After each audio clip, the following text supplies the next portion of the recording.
Bonjour à la communauté, j'espère que vous allez tous bien. Et aujourd'hui, je vais vous parler des problèmes que nous avons, nous qui vivons dans la diaspora, et peut-être les gens qui vivent également au pays, en Afrique, parce que je pense que ce problème n'est pas propre aux gens de la diaspora, mais elle est propre à la communauté africaine. Et elle nous touche plus parce qu'on n'est pas proche de nos biens en Afrique pour pouvoir défendre nos biens. Et c'est pourquoi ça pèse un peu plus sur nous parce que nous ne sommes pas à côté de nos biens.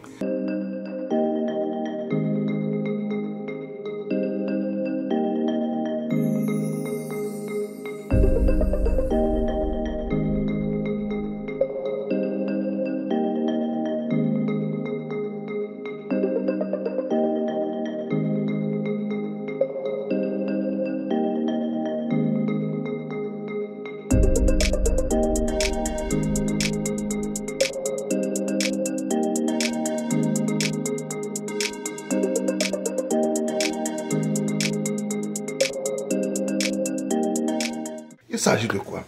Il s'agit d'un terrain que j'ai acheté. J'ai acheté un terrain il y a des années. Ça faisait 3 lots et demi que j'ai acheté quelque part au pays. Et après j'ai voyagé. Et qu'est-ce qui s'est passé? Le propriétaire terrien a vendu un demi-lot sur mes 3 lots et demi. Il a vendu un demi-lot sur mes 3 lots et demi. Quand on s'est rendu compte de la chose, on l'a convoqué chez le chef du village. Et on a fini par trouver un compromis. Et il a proposé de nous donner un autre demi-lot quelque part, pas trop loin de notre terrain. Et il faut reconnaître que le demi-lot qu'il prend pour nous payer, je vais le dire ainsi, est un peu plus grand que ce que nous avions, ce qu'il a vendu.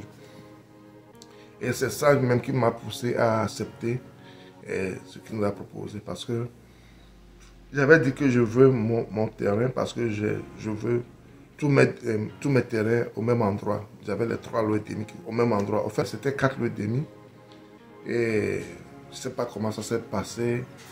On a eu un retard de paiement pour finaliser les papiers. Et le gars a vendu un lot.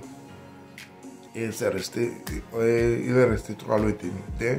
Il a encore vendu le demi-lot à une autre personne. Et quand ça s'est passé, j'ai voulu réagir. Et comme on m'a donné un autre demi-lot quelque part, qui dépasse un peu mon demi-lot, j'ai dit ok, il n'y a pas de problème. Et on l'a accepté, on a fait les contrats, on a fait les papiers et tout est clair. Ce que je dis, ça fait pratiquement plus de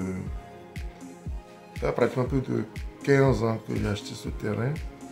Il y a ça plus de 15 ans, pratiquement 14 ans, 16 ans que j'ai acheté ce terrain. Et celui qui m'a vendu le terrain, et il m'a redonné le terrain. Il a fait à peu près, je vais dire, ça fait à peu près plus de 6 ans maintenant qu'on a eu cet arrangement.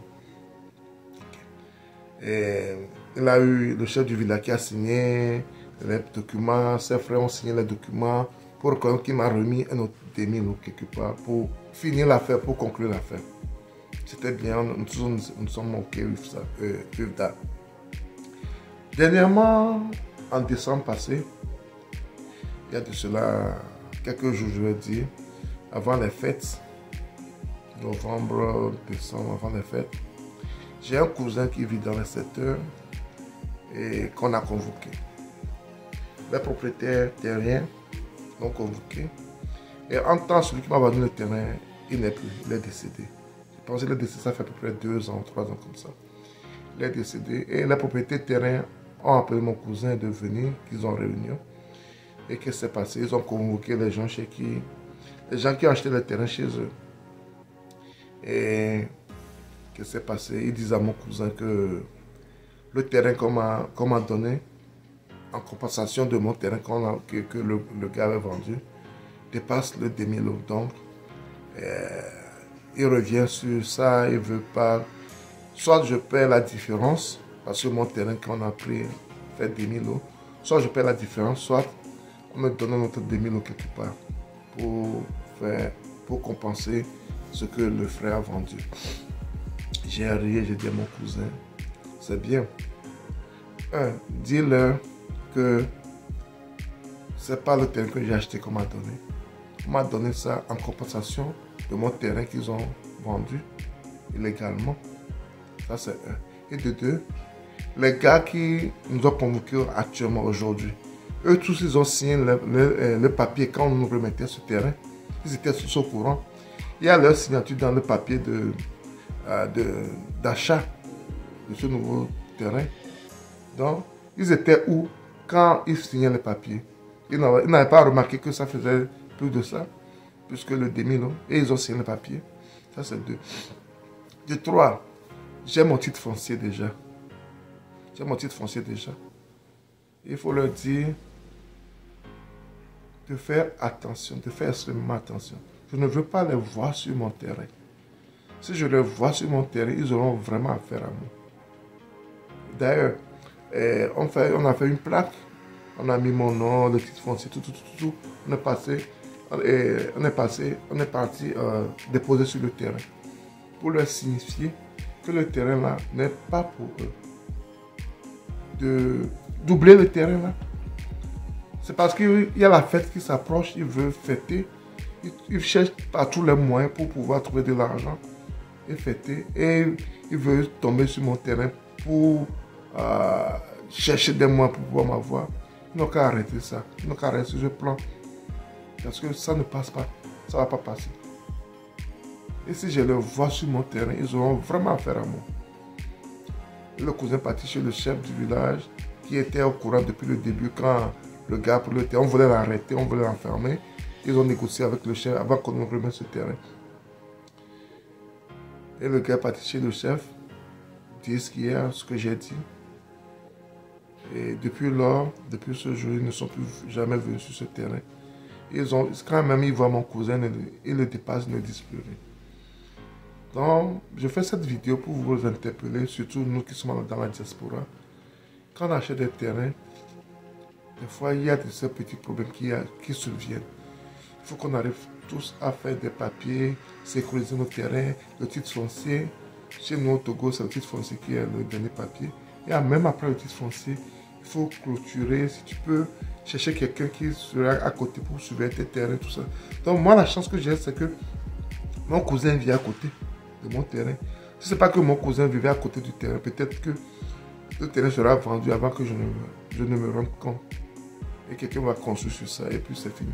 Ça sera encore notre bataille juridique pour pouvoir récupérer mes biens. Alors que et ça me fait dépenser beaucoup d'argent pour pouvoir récupérer mon bien. Et des fois, c'est un peu tard. On va te dire que vous allez régler ça à l'amiable ou bien on te donne un terrain quelque part qui n'a même pas les mêmes valeurs que ce que tu as acheté. Et toi, tu as perdu. Donc, c'est très important. Ça se passe également pour les gens qui sont payés, mais nous qui vivons dans la diaspora, nous avons plus ce genre de problème. Donc, j'ai voulu vous partager mon expérience personnelle par rapport à ceci, pour que ça puisse vous interpeller également à bien faire vos choses, surtout quand vous achetez les terrains, que ce soit des terrains agricoles ou bien des terrains bâtis. Et pour les terrains sur lesquels vous avez construit, nous avons toujours ce genre de problème. Et c'est très important que on se réveille pour éviter ce genre de problème. Parce que ça ne va jamais finir. Tant que la pauvreté existe, tant que les gens veulent gagner leur vie d'une manière malhonnête, ça va se passer. Prochainement, je vais vous parler encore d'un autre terrain qui a un autre problème. Mais je vous m'arrête sur ceci aujourd'hui. Et j'espère que ça va vous aider. Et je suis sûr que ce problème, ce n'est pas propre au Togo, c'est partout en Afrique. C'est partout en Afrique. Parce que je travaille beaucoup avec des gens du Congo, du Bénin, du Mali et autres. Et ça se passe également chez eux. Donc, c'est très important de chercher à sécuriser nos biens immobiliers que nous avons payés. Parce qu'on ne peut pas travailler comme un fou ici pour que demain, nos biens ne nous appartiennent plus. Ça va faire très mal. Ça fait très mal. Merci, à la prochaine.